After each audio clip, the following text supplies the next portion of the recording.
Semester में जो मैंने आपका पेपर चलाया था प्रारंभिक शिक्षा के नवीन प्रयास, ये जो बुक है उसका चैप्टर नंबर 3, और इसमें जो आपका जो है डीएलएड सेकंड सेमेस्टर 2021 के लिए ये आपके सीरीज को चलाया जा रहा है, और जिसमें आज चैप्टर नंबर 3 स्वतंत्रता से पूर्व की संक्षिप्त जानकारी के बारे में जो चैप्टर 3 है इसके बहुविकल्पी क्वेश्चनों को हम करेंगे।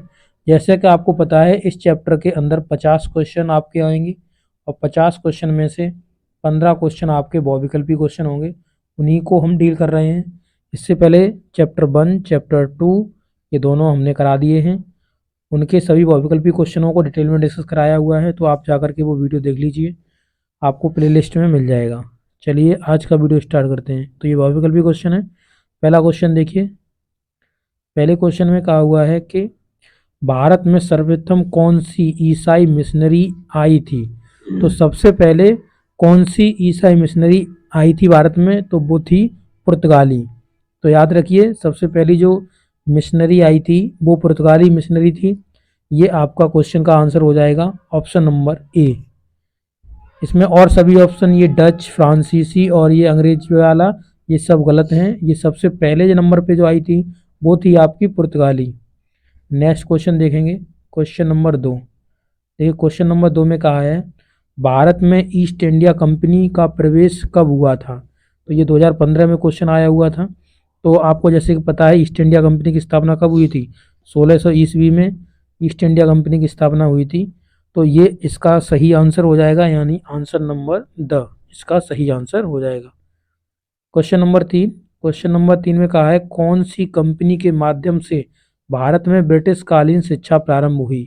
यानी कौन सी जो आपका कंपनी थी उसके माध्यम से ब्रिटिश कालीन शिक्षा प्रारंभ हुई, यानी ब्रिटिश लोगों ने शिक्षा देना प्रारंभ किया। तो ये आपको आंसर बताना है कि पुर्तगाली इंडिया थी, डच इंडिया थी, या आपकी ईस्ट इंडिया कंपनी थी, या फ्रांस इंडिया कंपनी थी। तो इसमें जो आपका आंसर है वो आपका आंसर नंबर 10 सही हो जाएगा, फ्रांस इंडिया कंपनी। तो ये आपकी सही है, ये फ्रांस इंडिया कंपनी थी ब्रिटिश वालों की जिसने शिक्षा देना प्रारंभ करा था। ठीक है, आप नेक्स्ट क्वेश्चन देखिए, क्वेश्चन नंबर 4। क्वेश्चन नंबर 4 में कहा हुआ है स्वतंत्रता के संदर्भ में स्वतंत्रता के समय देश में कितने प्रतिशत जनसंख्या साक्षर थी। यानी जब स्वतंत्र हुआ था भारत उस समय हमारे देश में कितने लोग साक्षर थे, ये आपको आंसर बताना है। 40% थे, 32% थे, 14% थे, या 60% थे। तो जब अपना देश 15 अगस्त 1947 को स्वतंत्र हुआ तब हमारी जो साक्षरता थी वो थी 14%। कितनी थी? 14%। बहुत कम लोग साक्षर थे उस समय जब हमारा देश स्वतंत्र हुआ था, यानी 14% साक्षर थे। यानी मान लीजिए टोटल पॉपुलेशन पूरी 100 थी, तो इसमें से 14 लोग ही साक्षर थे। इन्हें ही मतलब साक्षर का मतलब हो गया ये जो जिनको एजुकेशन क्षेत्र में जिन्होंने मतलब पढ़ाई करी होती है उन्हें साक्षर बोलते हैं, जिन्हें शिक्षा पता हो, शिक्षा के बारे में और शिक्षा जिन्होंने ली होती है उन्हें हम साक्षर बोलते हैं। ठीक है, और इसमें आगे जाएंगे, और इसमें जो भी बाकी जो बच गया 86% ये निरक्षर थे, तो इन्हें साक्षर बोला गया। 14% लोग ही उस समय साक्षर थे, यानी पढ़ लिख सकते थे। नेक्स्ट आगे देखेंगे क्वेश्चन नंबर 5। और क्वेश्चन नंबर 5 में देखिए थोड़ा ऐसे क्वेश्चन नंबर 5, क्वेश्चन नंबर 5 में कहा हुआ है प्राच्य पाश्चात्य विवाद जन्म हुआ। ये इसका जो प्राच्य और पाश्चात्य जो इसका जन्म कब हुआ था ये आपसे पूछा जा रहा है क्वेश्चन में। तो इसका आपको आंसर बताना है कि हंटर आयोग से इसका प्रारंभ हुआ, इसका जन्म हुआ, या फिर इसका 1813 के आज्ञा पत्र से प्रारंभ हुआ था, मैकाले के विवरण पत्र से हुआ था, या ये जो बुड़ का जो आदेश था उससे हुआ था। तो इसका जो ये जो विवाद हुआ था प्राच्य और पाश्चात्य शिक्षा का, जो विदेशी एजुकेशन और अपनी जो एजुकेशन थी मतलब अपने जो कंट्री में जो चलती थी वो, और जो विदेश की, उसमें ये कब विवाद उत्पन्न हो गया था। तो ये जो विवाद उत्पन्न हुआ था वो 1813 का एक आज्ञा पत्र आया था, उसके अंतर्गत ये विवाद उत्पन्न हुआ था। ये याद रखिए आप। क्वेश्चन नंबर 6, क्वेश्चन नंबर 6 में कहा है पूर्व प्राथमिक शिक्षा संबंधित है। ये 2016 के सेकंड में पूछा गया है कि पूर्व प्राथमिक शिक्षा तब किस वर्ष तक के बच्चों को दी जाती थी।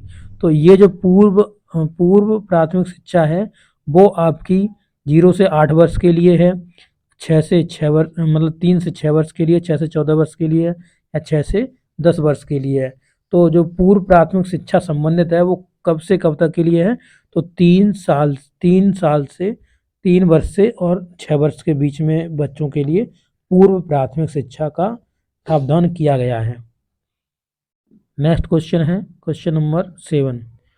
बुनियादी शिक्षा से संबंधित नहीं है, यानी जो बेसिक जो एजुकेशन होनी चाहिए, यानी जो आधारभूत मतलब आपकी जो एजुकेशन होनी चाहिए उससे संबंधित कौन सा इसमें ऑप्शन नहीं है, ये आपको बताना है। तो इसमें 3 ऑप्शन यानी होंगे और आगे के जो ऑप्शन होंगे वो नहीं होंगे। ठीक है, तो इसमें देखिए महात्मा गांधी इससे रिलेटेड थे, बुनियादी शिक्षा को वो देना चाह रहे थे, बेसिक जो होती है। जाकिर हुसैन थे, या ये BG खैर और SN सिन्हा, इनमें से 3 थे, एक नहीं था। तो वो कौन सा पर्सन था जो इससे संबंधित नहीं है, यानी बुनियादी शिक्षा से संबंधित नहीं है? तो वो BG खैर नहीं थे।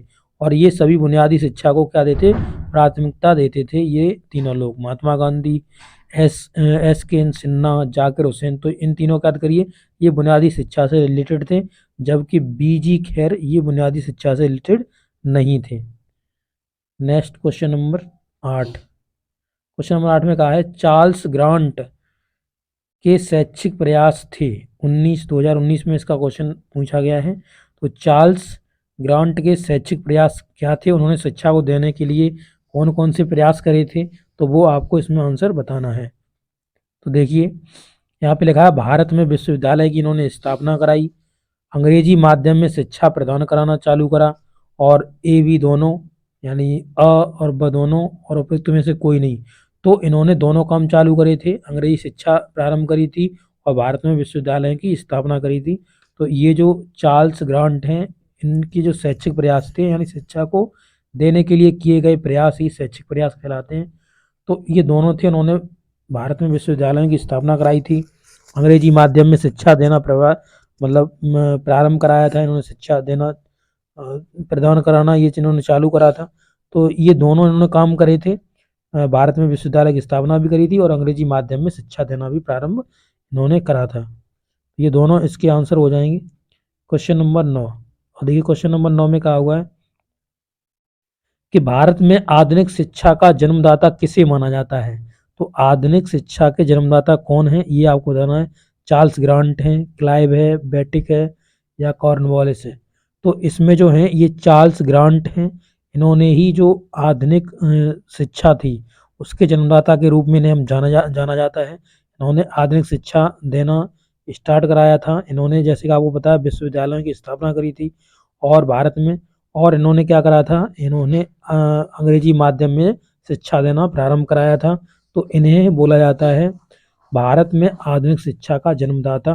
तो ये भारत में आधुनिक शिक्षा के जन्मदाता के रूप में जाने जाते हैं चार्ल्स ग्रांट। नेक्स्ट है क्वेश्चन नंबर 10। कलकत्ता में मदरसा की स्थापना किसने की थी? तो कलकत्ता में मदरसा की स्थापना किसने की थी? मैकाले ने की थी, विलियम बेंटिंग ने की थी, वॉरेन हेस्टिंग्स ने की थी, उपरोक्त में से किसी ने नहीं करी थी। तो ये जो मदरसा की यानी स्थापना करी थी, तो ये करी थी वॉरेन हेस्टिंग ने। कलकत्ता में वॉरेन हेस्टिंग ने मदरसा कॉलेज की स्थापना करी थी, मदरसा की स्थापना करी जिसमें मोमडन्स लोग पढ़ते हैं मदरसा में।